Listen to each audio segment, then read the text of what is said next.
Good morning. In the last class, we have talked about the body plots, how to draw the body plots. In short, how the magnitude behaves with varying frequency. This is an important criteria to judge to design any system. It's also judge its stability. Today we are going to talk about the closed loop controls. Essentially, the purpose of this chapter is to design the controllers in closed loop framework.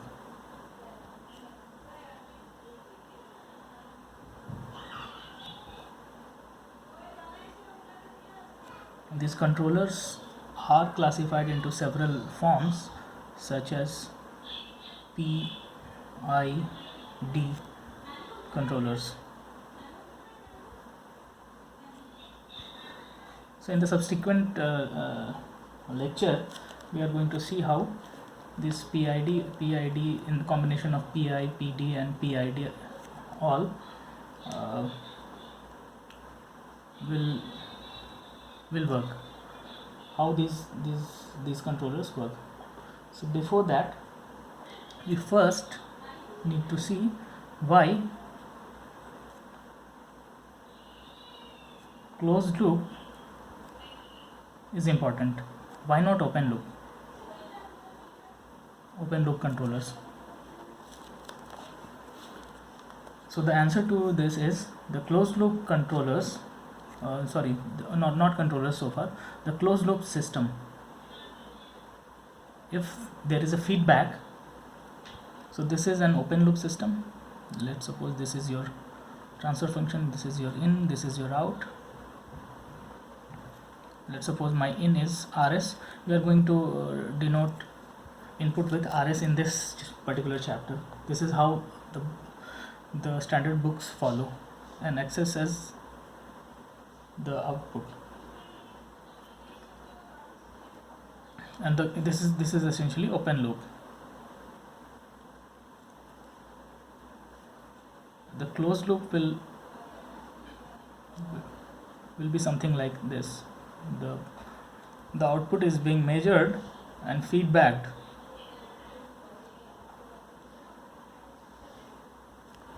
through some gain,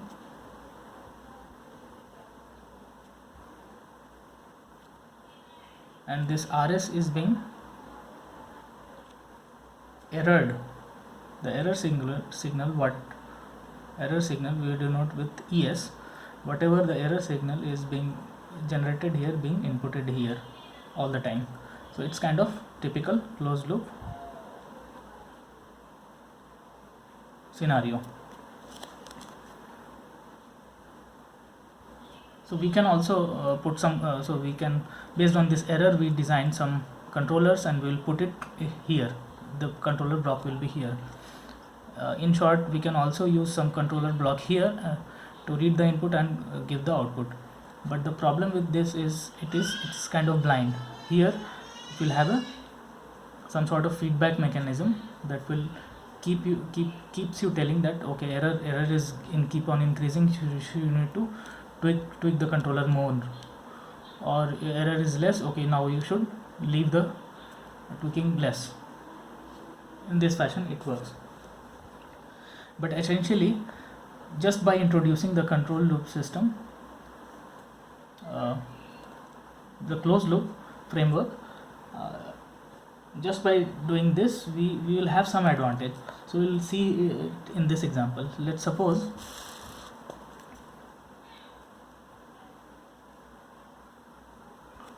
RS is my input to some G1 as some comparator element. This is your comparator. So this is also a open loop system. Plus we have plus here, some G2, and this is my output, and this is your disturbance. So in reality, in ideal situation, you don't have any disturbance inputs, but in reality you will have disturbance all the time. Disturbance inputs are always there. You don't know, from environmental disturbances it might arise, or with some mechanical losses or some sort of things. So this is always there. So if at all it is a open loop system, let's find out what my excess is. So excess, right away I can write as RS. So this signal is RS.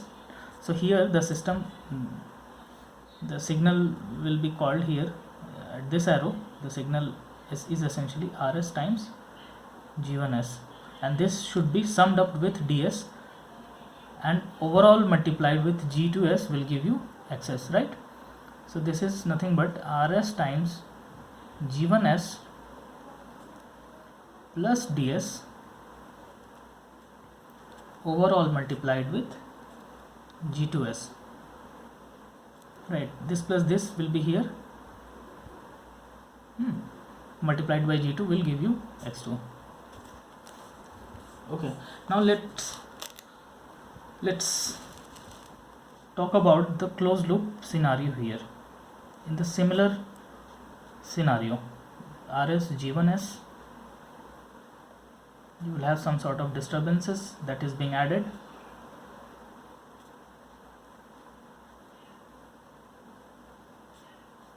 And this is your excess.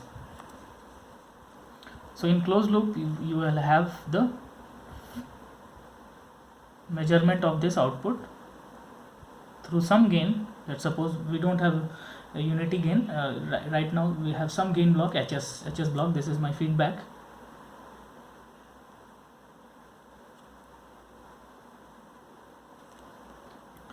And which is being feedback to here before RS. So this is your plus, this is your minus.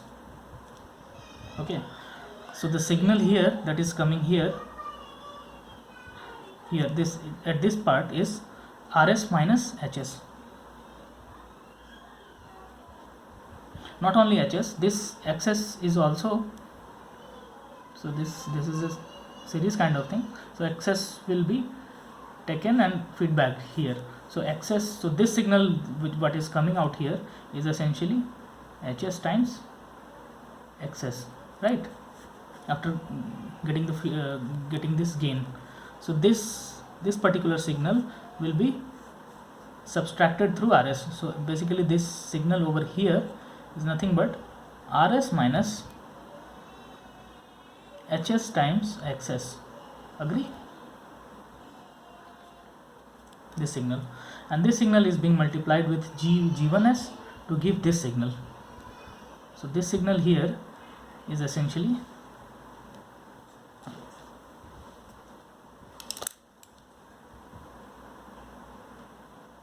RS minus HS times XS to whole multiplied by G1S, right? And now this signal is being again added with this DS. So this signal over here is this much here, and this is again multiplied by G2S, and this gives me XS. So basically I can write my XS as G1S RS minus HS XS plus DS times G2S. Okay, if you do the calculations properly, you will get XS as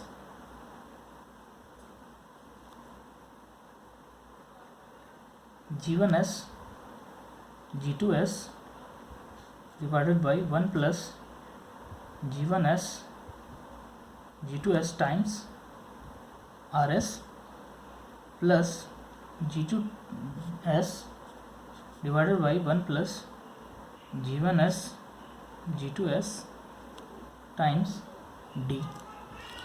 Now if you compare these two things over here, and here. If you compare these two, you will see the only difference between these two are, this is my open loop, this is my closed loop. Closed loop output, this is my open loop. So the only difference is this particular thing is being divided by this factor. One more factor is there, HS is also there, multiplied on both sides. Sorry. Okay. If you do proper calculation, you will get this particular set of expression. So you'll see that this expression is being divided by this much of magnitude. Just by doing a feedback, just by introducing the feedback, I am getting this much. If these since these are all are positive, even if my feedback is unity, you will get a reduced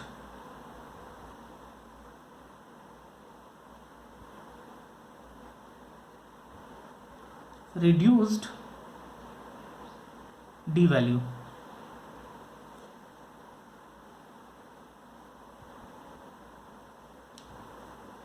You will get the reduced d value by this much amount.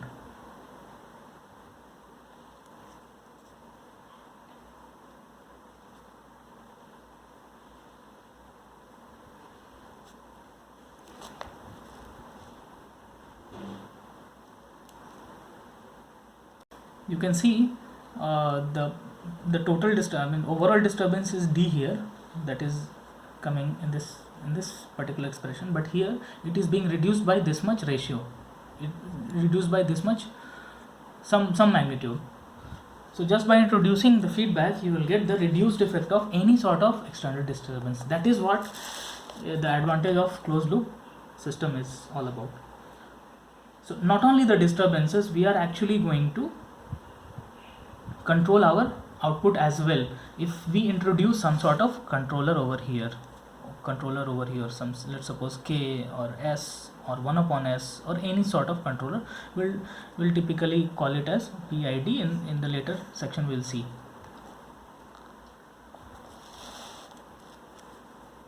So the purpose of this lecture is to design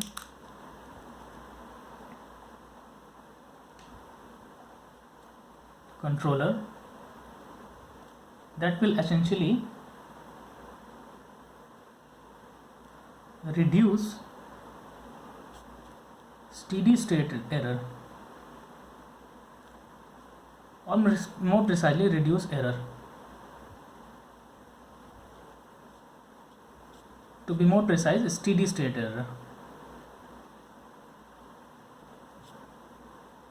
That is what our aim is. At last, at t is equal to infinity, everything should be minimized. Let's suppose, how do you define steady state error? This steady state error is defined as the difference between desirable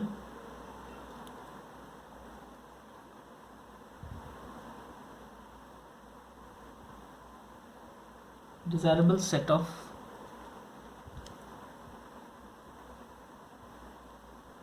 input and output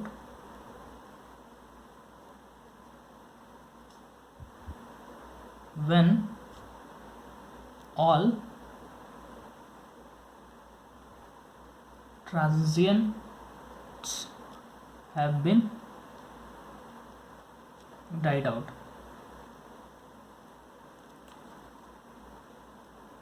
So let's suppose you have given step input to the system at t is equal to 0. Your system, if at all it is a second order system, it will go something like this. It will oscillate and it will go and it will give some steady state error. So you'll see there is a difference between the desired output. Desired output is it should behave unity at the end, but your system is not behaving, so this much error at t is equal to t tending to infinity we get. So this is what your steady state error is, when all the transients, all the oscillations have died out after that. Okay, so this is what we are going to our goal of this chapter is to minimize it or omit it in some sense.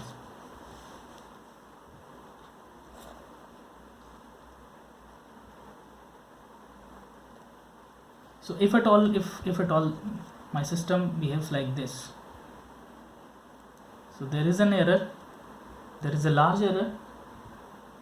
So if there is a large error, the output is not true.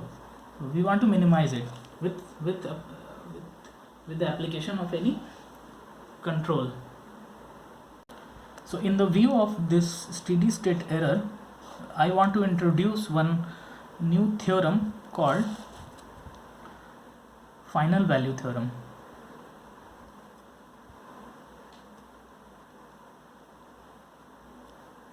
In order to obtain the steady state error at time tending to infinity.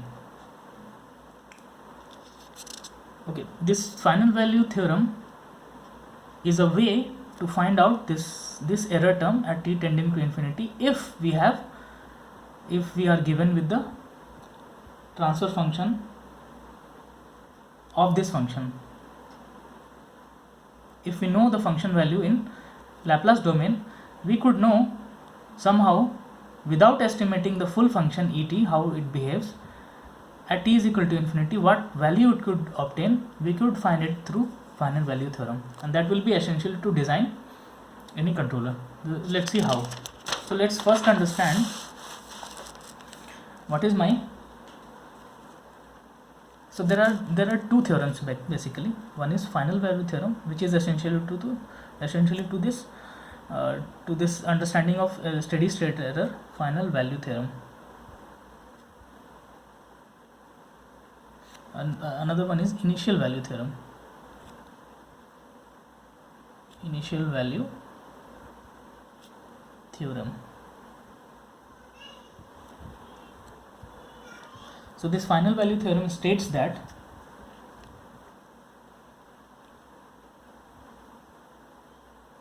limit t tending to infinity, e of t is nothing but limit s tending to 0 s times e of s.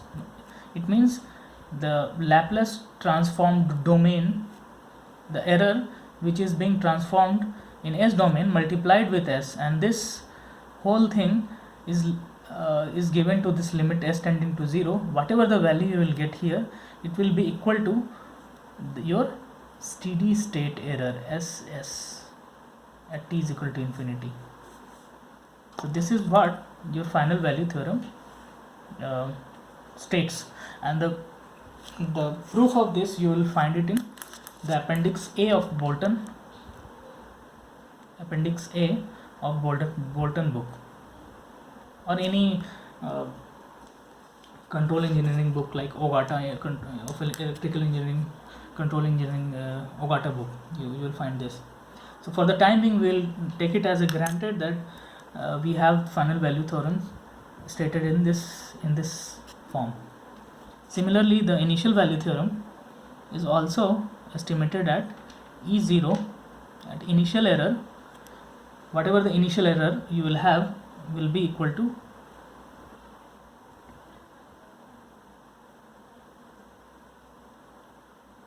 limit et t tending to 0 is equal to limit s tending to infinity s time es. So this thing is not important for the current understanding of the steady state error and all. So we'll leave this behind. We'll keep this in our mind, and we'll go by virtue of this theorem in this particular subsequent lecture. So we are going to estimate my steady state error, whatever the error value transformed error value in S domain multiplied with S with limiting S is equal to 0 will give me steady state error. So with this let's take an illustration how we are going to estimate this. So what my ET is, so this was my error ES. Basically this is ET in T domain and ES here in this domain. So let's find it out more. So let's suppose my RS is my input to the system, this is my comparator element, this is plus minus which is being fed to G of S, some system transfer function, some plant, it may be first order, second order or anything. This is my output. So let's suppose for the timing I have unity feedback, the HS is 1, which is also called unity feedback.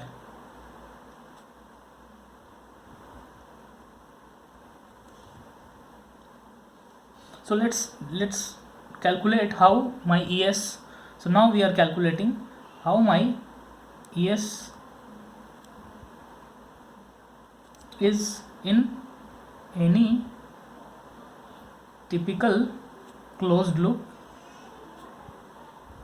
framework, right? So this is your, so this is being feedback RS. After this, the signal you are getting is essentially the error signal, which is being multiplied by GS will give you XS.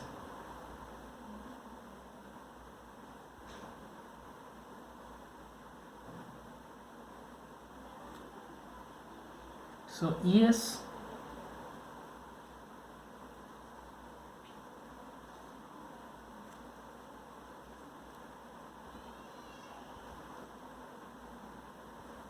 so this is essentially, what is this, HS times XS, this signal, and since HS is 1, so this signal is essentially XS. So your error is ES is nothing but RS minus XS.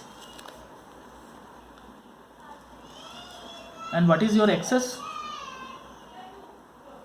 What is your XS? XS is nothing but GS times ES, right?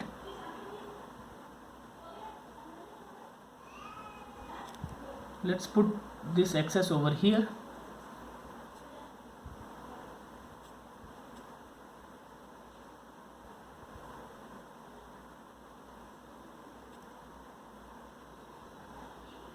So we are not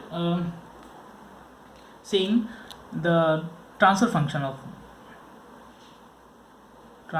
for the time being. Transfer function is defined as the output by input, which will come out to be GS by 1 plus GS. But we are not interested to find the transfer function for the time being. We are interested to find the error function in Laplace domain. So error function is given like this. So now ES can be estimated as RS divided by 1 plus G times S. So we can see this error is dependent on, ES depends on the plant transfer function.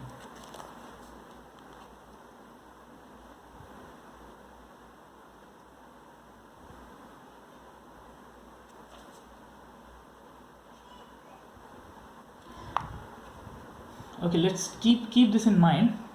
Why we have estimated this? Because we need to devise my steady state error, what's happening. Okay, and based on the steady state error we are going to design my controller. So let's find it out. If at all my system is inputted by, let's suppose example, let's take an example. Let system is input by, system being inputted by step function and this system transfer function, whose transfer function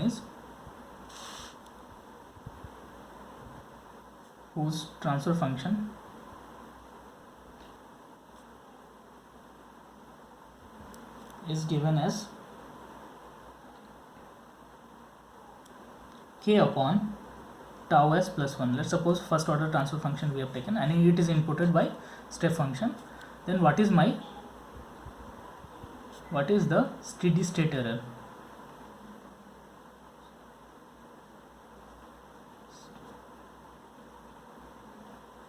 So just by evaluating ES, we can actually estimate my transfer function without estimating the whole function ET. Okay, it's the beauty of this final value theorem.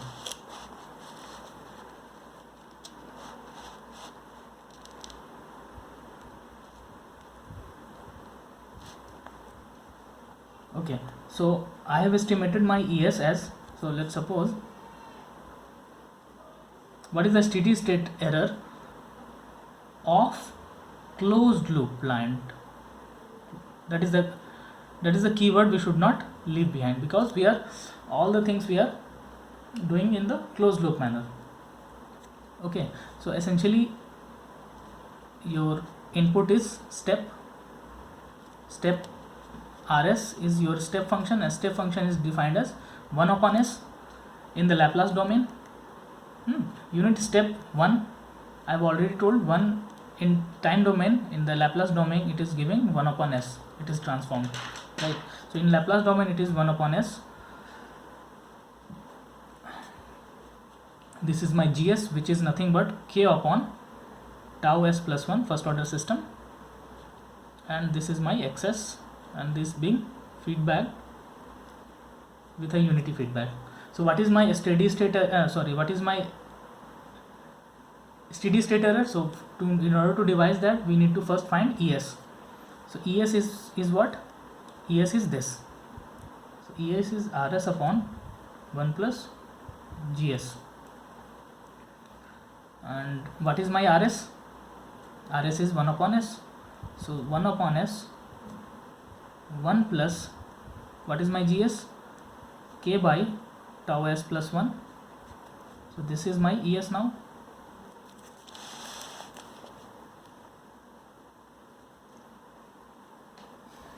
Right.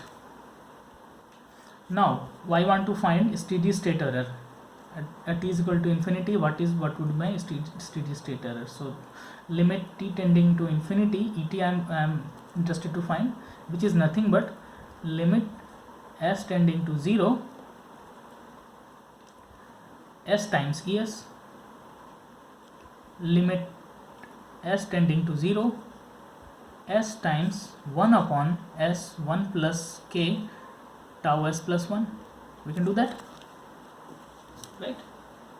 So this s and this s goes. So if at all s tending to 0, this term boils down to 1 upon 1 plus k. Okay, so this much is your steady state error. So the higher will be, what we can deduce here, higher the value of k, steady state error will be lesser in the first order system. It means your k is some sort of knob. If you turn on the knob, your steady state error will be lesser if this transfer function is being inputted by this step function, right? Steady state error will be lesser. So we can also think this particular example in this manner. We can also think in this manner. We want to bring out this k outside of this gain k. Let's suppose k is this, k is some block, and this is 1 upon tau s plus 1. K times this is essentially this transfer function block, right? K times this. So what I am doing, I have brought out this k outside of this transfer function to introduce the concept of proportional controller. Now I want to introduce a proportional controller K in such a way that if at all it is working in a closed loop environment with step function as an input, so this K is nothing but my proportional controller, also known as K or KP or P controller. So this P controller is in your hand, and you can actually tweak this K. You can tweak this K in order to keep your steady state error lower. So let's suppose this is my first order system. I am giving a step function. What I see, if at some value of K, let's suppose I am getting this much K for first order system, for let's suppose K1 value, I am getting this much steady state error. Whenever I am going to increase this K, I can see that steady state error is now lesser. So this K is my some sort of controller. I can control it, I can tweak it, I can increase the number of value of this K, and you can now actually get this much.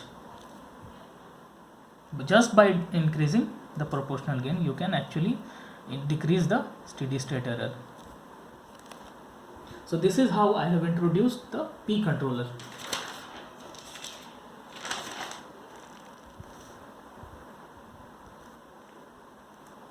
Now let's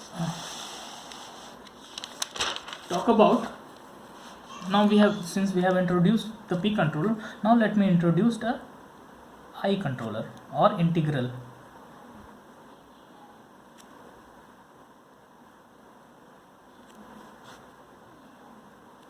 Alone or in combination with P. So let's take a similar example.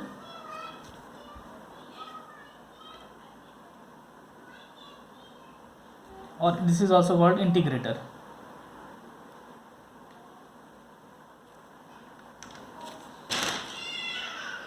Let's take a similar example. This is my RS,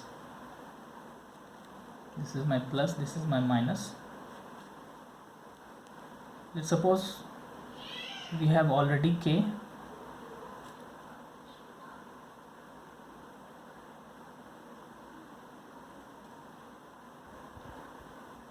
and let's suppose I have also introduced another controller which is having the transfer function of 1 upon s, and this is my usual plant as 1 upon tau s plus 1, and this is my output, and this is my unity feedback to the system. Okay, now if equivalently this whole thing can be clubbed into a single transfer function with K by s times tau s plus 1, right? So this is a global transfer function, but I can actually make it in this way in order to introduce my new controller, that is called integral controller. And this is your proportional as it is what we defined earlier.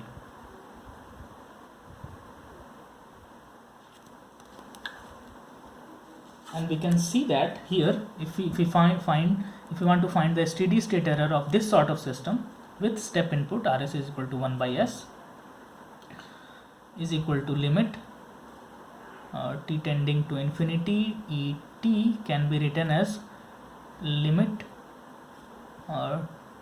s tending to 0, s times Es. So this Es here can be deduced in the similar fashion what we have done earlier, is equal to limit s times s tending to 0.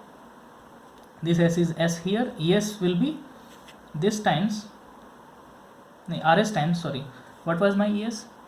ES was RS divided by 1 plus GS in the closed loop framework, right? So what is my RS? RS is 1 upon S times 1 plus this function k by S tau S plus 1. So this limit when S tending to infinity, S tending to 0.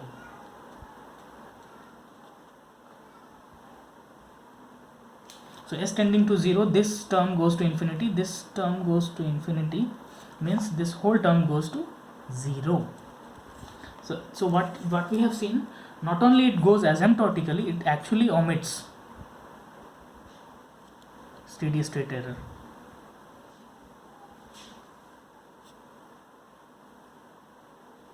Error to actually to 0. So by combination of this P and I, so this is called PI controller,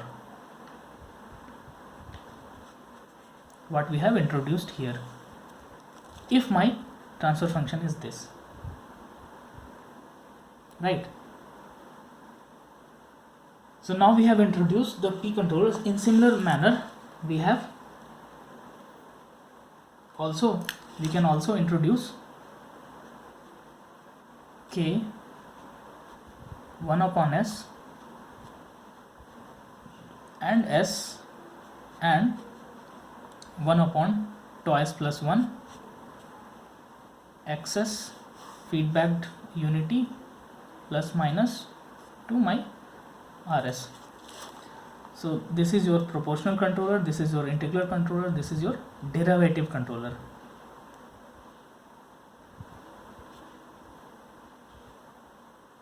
And in combination of all these things, we call it PID controller. Now your idea is to not only do this,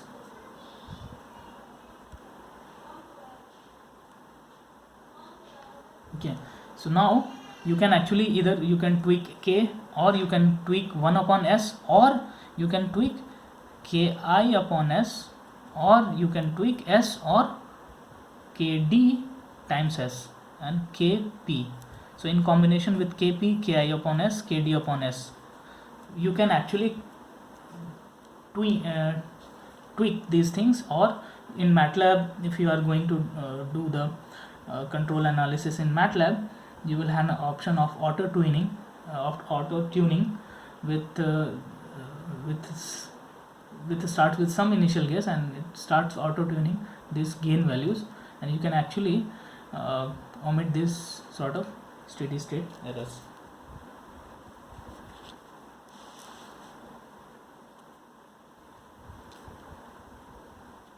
So this two things I also want to comment. This integral controller, the 1 upon S, is basically works on the integration of et dt